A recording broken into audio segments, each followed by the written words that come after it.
Yes, another one down. Let's just strike that off the list.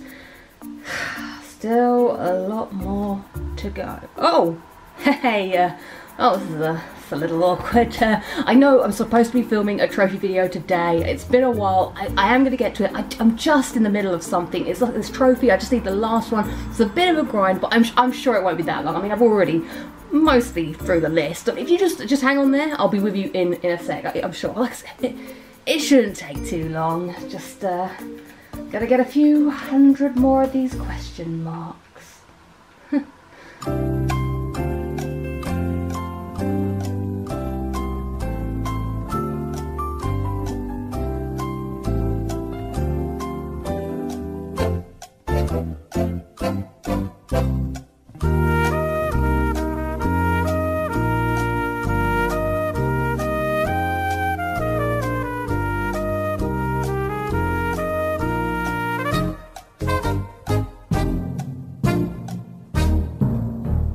This has got to be the last one. Come on, please, please, please, please, please. Yes! Finally, I never, ever have to do that again. Thank Hey everyone, it's me Lucy back with another trophy video. Videos where I tell you stories about my trophy hunting exploits, and this time we are looking at trophies where the grind was real. So if you've had a couple of platinums in your time, you will know the necessary evil that is the trophy grind. These are trophies where the game wants you to play the game for, I don't know, as long as humanly possible, and there's like the goal is in sight, alright? You're going to get this trophy at the end of it, but first you have to put in an ungodly amount of hours to get there. Doing, I don't know, random stuff like collecting weird things, or just having to level up to a certain amount of time, or, I don't know, praying to RNGesus that you're going to get some sort of drop or something. I don't know. The grinds can be varied, which is why in this list I've decided to break down the trophies that I'm going to tell you into different categories so you get a variety of stuff. I've trawled through all my trophies to find out the ones where the grinds were almost so unbearably boring or tedious or whatever it is, and share the stories with you. So before we get into it, you might be thinking, Lucy, why are you doing something that is so boring if you hate it? Well, number one, there's a platinum at the end of it, so of course I'm going to do it, but there is a little bit of method to the madness. So I have this weird thing where if I put time into something, I feel like I have to see it through no matter what. For instance, WWE2K14, I'm pretty sure there was a career mode thing, or it might be WWE2K15, I don't know, I'd have to fact check this. And I put in like, I don't know, 7 hours or something, and it was really boring. You just did match after match. You were a created person, you had to face Baron Blade 55,000 times, and who are you, Baron Blade? You were nobody. And I was just like, got to a point, I got to a fork roads, okay, in my life, and I was like, what am I going to do? Am I going to continue on and get probably, what's a bronze trophy or something, or stop? But I couldn't stop because I'd already wasted 7 hours, so I'd rather waste 15 hours just to get something at the end of it than waste 7 and have nothing. I mean, it's probably not the healthiest way to look at trophies, but hey, there have been some trophies that I have given up on, but that's a whole nother list for another time. But for now, these are the grinds that I actually put myself through. So the first grind I'm going to be looking at is the collectibles grind, because as you know, every game ever now always wants you to find some random stuff in the environment, whether that be cards or audio logbooks, feathers, or even sex dolls. Yes, I have collected a few sex dolls in my time. But the trophy that I have picked for the worst grind in collectibles that I can remember, I mean, there was quite a few up for grabs, but this one is the first one that stuck out to me, and that is from Infamous, and the trophy, I believe it's called Rockhound. So for this, you had to collect, and I couldn't believe it when I read it, this was like still in my early trophy hunting days. I mean, I wasn't like, you know, new to collectibles, but when I saw the number that they wanted you to collect, I think I was in a bit of shock, okay? They want you to collect all 350 blast shards, and I was just like, what? I mean, even, like, back then 100 seemed like a lot to me, but 350 was just too insane, and I was just like, fine. I mean, there was blast shards littered around everywhere, so as I was playing the game, I was like collecting them as I go. Big mistake, because there's no way to know which ones you have and which ones you don't have. The only way to find them is, I think when you're coal, you press like R3 and it generates like a pulse, and any in the area sort of pop up around you, but that's it. You never see them on the map, or I don't even know if there was stats to really tell how many you had. So the problem with this, which made it the worst out of all the collectibles grind, because you couldn't keep a track of it, is that I got all of them except one. I was stuck at 349 blast shards for God knows how long. So I had to go, the only way to do it, okay, is you have to go around the map and follow the whole thing again. And so I have like, I think it's on my old laptop, I'll see if I can find it, the maps like on the screen, and I would just like dot and go to all of them where they, and of course not most of the time they weren't even there because I'd got them all.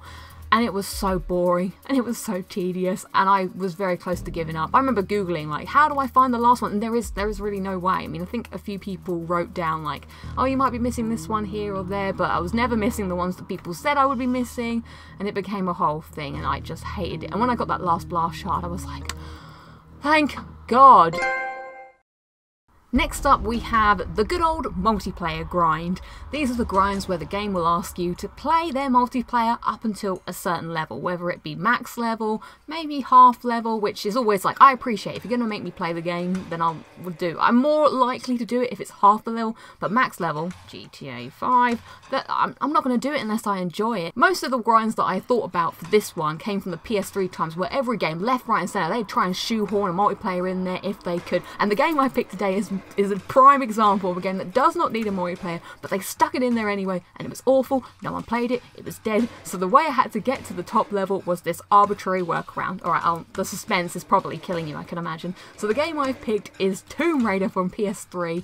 I think it was called True Commitment. You had to get to level 60 in the multiplayer, and you also had to unlock all the characters as well at the same time. Now level 60, I was about to say it doesn't really sound quite high, but it is actually quite high. I mean, most games make you go to 50. So why did they make me go to 60? What was that about? I'm not a fan of that. That seems like an odd number. I played the game and it was pretty fun, but after a while, the multiplayer was just, it was really bad, okay? There was like this weird spawning thing and people just killed it. Oh, and it was laggy as hell. And just playing it after a while, people just dropped off and the servers were pretty dead and it was pretty hard to find a match. So I think I got to about maybe 45 doing it legit. And then I had to look to other alternatives to get to level 60. So what I found out what you could do is you could play the game by yourself. You can make a private match and just play as you, and you would just go around the map collecting salvage for the whole length. I don't know how long was a match. There was like 3 rounds or something, and I think each of them went for maybe 10 or 20 minutes. It must be 20 minutes. I felt like this was quite long. So me and Lara, we would just go around the map, open the salvage crate, go to the next salvage crate, and I would just do the rounds of the whole map for hours. And hours. I don't even know if it was leveling you up that much, but it was better than playing the game, because at least you had to, that's the thing, you had to collect all the characters, and then, you know, the trophy was even worse once upon a time before they patched it. You had to get one of the characters, I think it was the general or something, and you could only get him by prestiging to level 2 or something. I don't really know, because by the time I did it, they took that out and you didn't need the general. What kind of madness is that? Who wants to play the game that long? Nobody. I didn't even want to play it anymore after I did, but I stuck the grind out, managed to get to level 60. I think I listened to a ton of podcasts, and that was mind-numbingly dull, that was. But I did it, so that is the worst multiplayer grind I have had to do.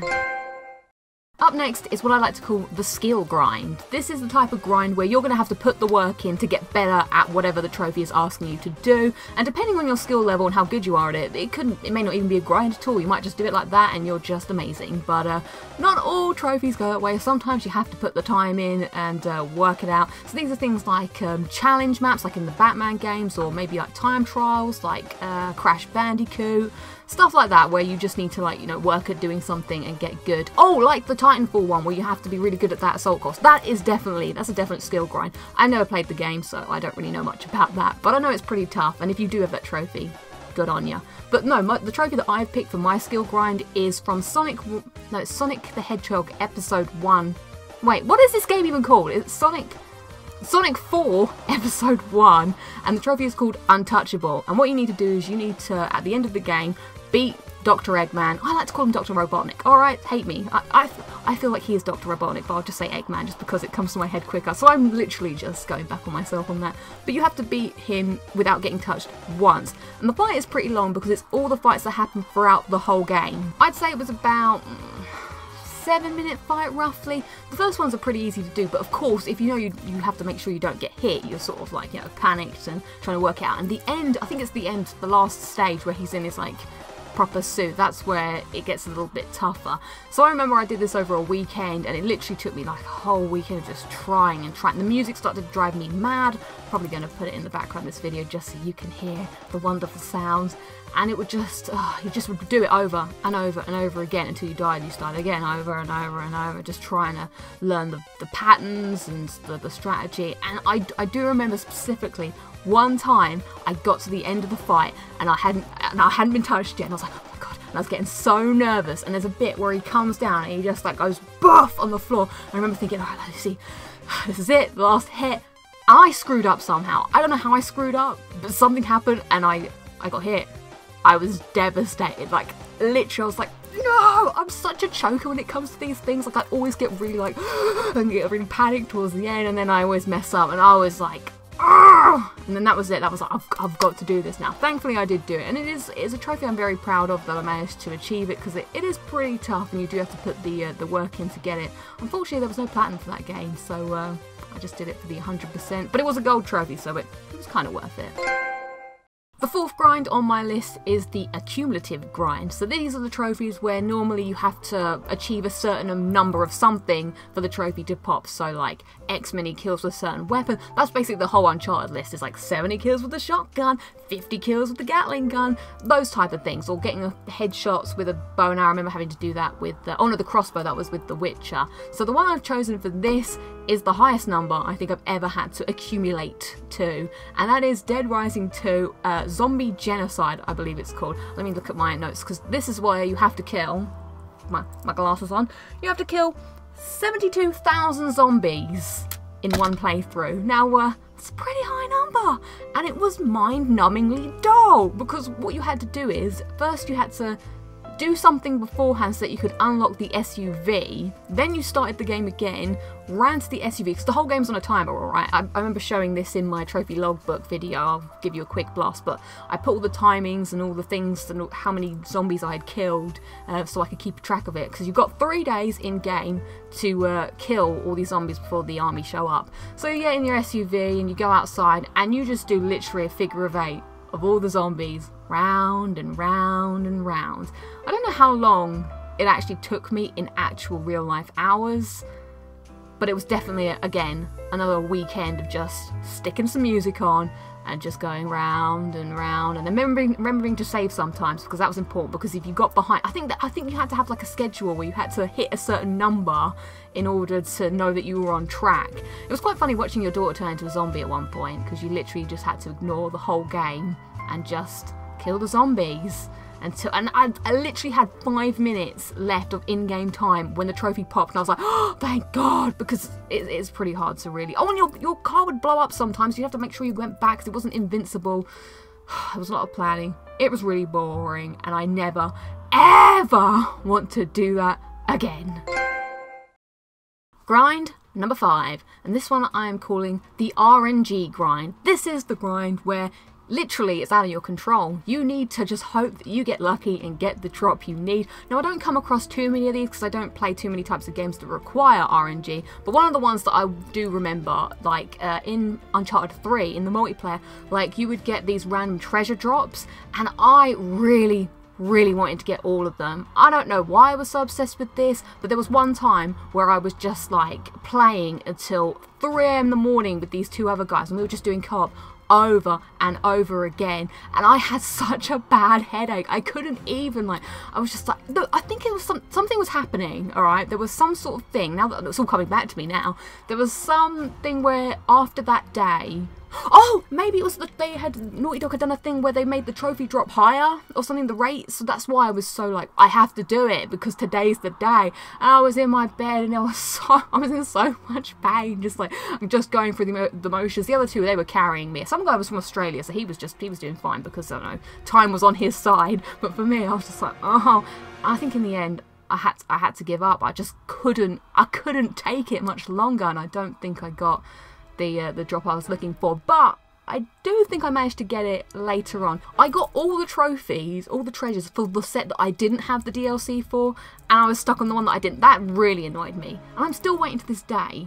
I'd have to recheck this. I'm waiting for the Uncharted 3 DLC to become free, and I could just turn the game on and have that trophy pop, because I have it, but I don't have the game. Knowing my luck, actually, retrospective trophies, they don't work, do they? So it probably wouldn't pop, and so maybe I should just leave it in the backlog. But that actually wasn't the trophy I was going to talk about. I was actually going to talk about Pure Bladestone in Demon Souls, because that was a pain in the ass to get. But I'm going to go with the Uncharted 3 one. I've changed my mind on the fly to the Uncharted 3 Antiquity Treasure. I'm going to look this up in when I edit the video and see what it's called. But so that's my RNG trophy. The final grind that is rounding out my list, it's got to be the 100% completion grind. This is where the game asks you to do 100% of everything in the game. Sometimes that could be good, sometimes that could be bad, depending on the game. Of course, I'm picking one that literally broke me because it was so annoying. But part of me does enjoy, as I've said before, you know, I've got a trophy book. I do like getting a good list and, like, you know, writing things down, crossing them off as I go along. If it's a good 100% with things broken up into nice little pieces, then I like it.